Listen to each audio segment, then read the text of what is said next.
بسم اللہ والحمد للہ والصلاة والسلام علی رسول اللہ وعلی آلہ وصحبہ ومن والاه۔ معزز سامعین کرام، السلام علیکم ورحمۃ اللہ وبرکاتہ۔ رمضان المبارک کا مہینہ جو ہے وہ اپنے اختتام کی طرف رواں دواں ہے۔ آخری عشرے میں سے بھی 27 کی رات جو ہے وہ گزر چکی ہے، اور بس اب اہل ایمان کے پاس عبادت کے لیے، اپنی نیکیوں میں اضافہ کرنے کے لیے آخری رات جو ہے 29 کی ایک رات متوقع ہے کہ وہ شب قدر کی جو ہے وہ رات ہو، اور اہل ایمان کو اللہ سبحانہ و تعالی اس رات میں یہ ہے کہ زیادہ سے زیادہ نیکیوں سے نوازیں، ان کے گناہوں میں اللہ سبحانہ و تعالی کمی فرمائے، اور اعلیٰ مقامات جو اپنے نیک بندوں کو اللہ سبحانہ و تعالی عطا فرماتے ہیں وہ ان کو عطا فرمائے۔ رمضان المبارک کے مہینے کے اختتام پر ایک خوشی اللہ سبحانہ و تعالی وہ اہل ایمان کو عطا فرماتے ہیں، اور وہ خوشی جو ہے وہ عید الفطر کی صورت میں اللہ سبحانہ و تعالی عطا فرماتے ہیں کہ رمضان کا مہینہ گزرا، ایک مشکل عبادت تھی، دقت اور مشقت ہوئی اہل ایمان کو، ظاہر بات ہے کہ پورا دن بھوکا پیاسا رہنا ایک مشکل کام ہے، اس کے اوپر اجر و ثواب تو ایک طرف، لیکن یہ ہے کہ پھر اللہ تعالیٰ ایک خوشی کا جو ہے وہ سما قائم فرماتے ہیں، ہر طرف خوشی، بچوں کا خوش ہونا، بڑوں کا خوش ہونا، آپس میں ملنا، دلوں کا ایک دوسرے کے لیے صاف ہونا، اور یہ ساری چیزیں جو ہیں وہ اس دن میں یعنی یکم شوال کو اللہ سبحانہ و تعالیٰ وہ پھر اہل ایمان کو نصیب فرماتے ہیں۔ تو یہ بڑی سعادت اور خوشی کی بات ہے کہ اللہ سبحانہ و تعالیٰ نے مجھے اور آپ کو یہ موقع زندگی میں ایک مرتبہ پھر عطا فرمانے جا رہے ہیں۔ اللہ کرے کہ یہ بہاریں ہمیں بار بار دیکھنے کو ملیں۔ آج کا جو درس ہے، یا آج کا جو ہمارا یہ نشست ہے، اس میں انشاءاللہ صدقۃ الفطر کے حوالے سے بات کی جائے گی کہ رمضان المبارک کے گزرنے کے بعد جو یہ عید کا موقع آتا ہے، اس موقع پر اللہ تعالیٰ اہل ایمان کے جو ذی ثروت لوگ ہیں، یا جو مالداری کے لحاظ سے اچھے ہیں، غرباء اور مساکین میں ان کا شمار نہیں ہوتا، ان کے اوپر ایک صدقے کی صورت میں فطرانہ یا صدقۃ الفطر جس کو آپ کہہ لیں، اس کو اللہ تعالیٰ لازم کرتے ہیں، واجب قرار دیتے ہیں کہ اہل ایمان میں سے وہ لوگ کہ جو ذی ثروت ہیں، مالداری کے لحاظ سے اچھے ہیں، وہ اپنے جو اڑوس پڑوس کے یا جو آس پاس کے عزیز اقارب رشتہ دار ہوں، یا جو بھی ہوں، جو غریب لوگ ہیں، ان کو بھی یہ ہے کہ عید کی خوشیوں میں اپنے ساتھ شریک کر لیں، اور ان کو بھی ان کے ساتھ کچھ ایسی مالی معاونت کی جائے کہ جو وہ لوگ بھی عید کی خوشیوں میں ہمارے ساتھ شریک ہو سکیں۔ ایک تو مقصد اس صدقۃ الفطر کا یہ ہے۔ دوسرا مقصد یہ ہے کہ کچھ رمضان المبارک کا مہینہ ہے، ظاہر بات ہے انسان ہونے کے ناطے کچھ غلطیاں کوتاہیاں ہو جاتی ہیں، روزے کی اس عظیم عبادت کو جیسے پوری طرح سے ادا کرنے کا حق تھا وہ اس طریقے سے تو ہم ادا نہیں کر سکے،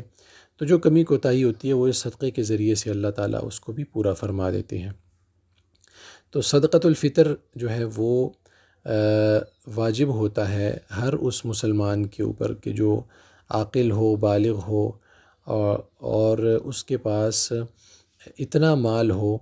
کہ جس کی مالیت جو ہے وہ 52.5 تولے چاندی کو پہنچتی ہے۔ 5 قسم کے اموال اگر انسان کے پاس موجود ہیں، یا ان میں سے کوئی ایک موجود ہے، تو اس کے اوپر جو ہے صدقۃ الفطر واجب ہوتا ہے۔ ان میں سے آپ دیکھ لیجئے کہ نمبر 1 جو ہے وہ نقدی رقم ہے، یعنی اگر کیش کی صورت میں آپ کے پاس پیسے پڑے ہیں اور ان کی مالیت 52.5 تولے چاندی جو ہے اس کو پہنچتی ہے، تو تب آپ کے اوپر صدقہ فطر واجب ہوگا۔ اور دوسرا جو ہے وہ مال تجارت ہے، یعنی بیچنے کے لیے کوئی چیز آپ نے لی ہے، زمین لی ہے، گاڑی لی ہے، موبائل فون لیا ہے، کچھ بھی لیا ہے، اس کی قیمت اگر 52.5 تولے چاندی کو پہنچتی ہے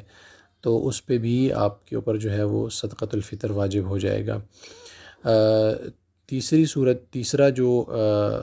کیا کہتے ہیں، جو مال کی قسم ہے جس کے اوپر صدقۃ الفطر واجب ہوتا ہے، وہ سونا ہے، اسی طرح چاندی ہے،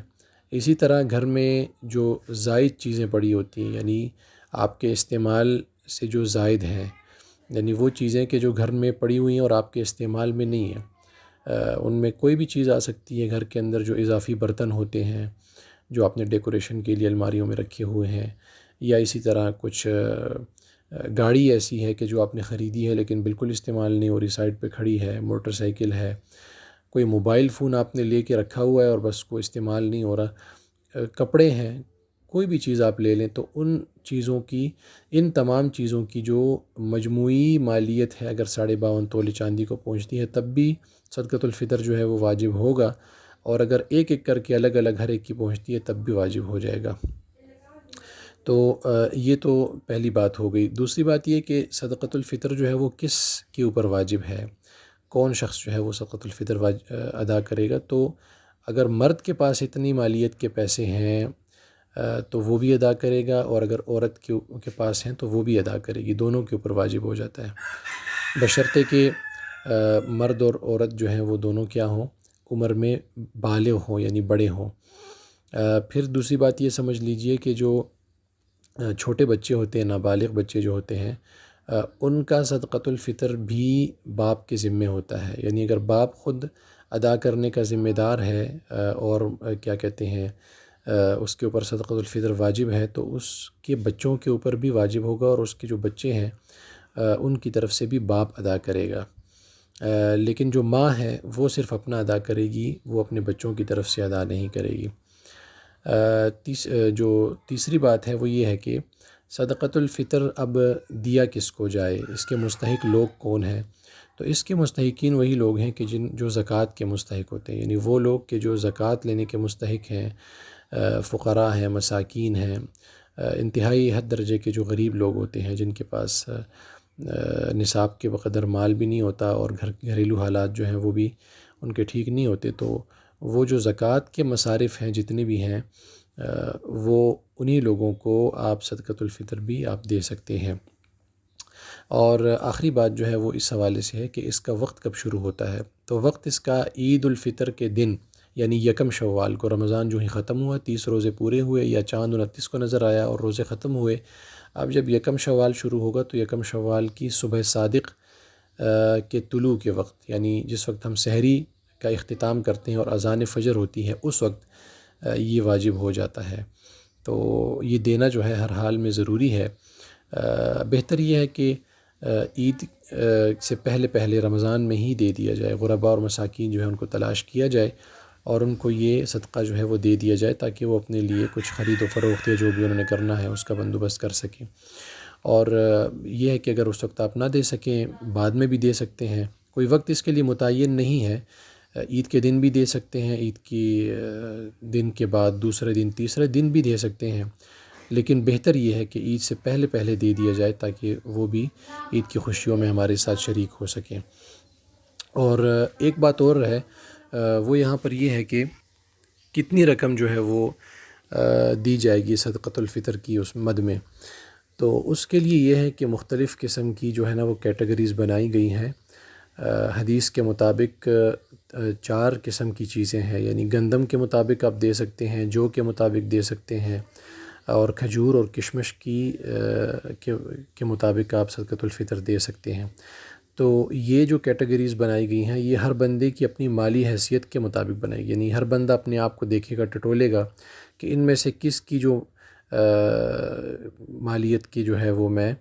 صدقہ دے سکتا ہوں، میری مالی حیثیت کیا ہے۔ اب اگر ایک آدمی ہے بالکل کوئی زیادہ مالدار نہیں ہے، تو وہ گندم کے برابر، گندم کی جو ہے اس کے حساب سے دے گا، دوسرا تھوڑا سا اچھا ہے تو جو کے حساب سے دے گا، اس سے اچھا ہے تو وہ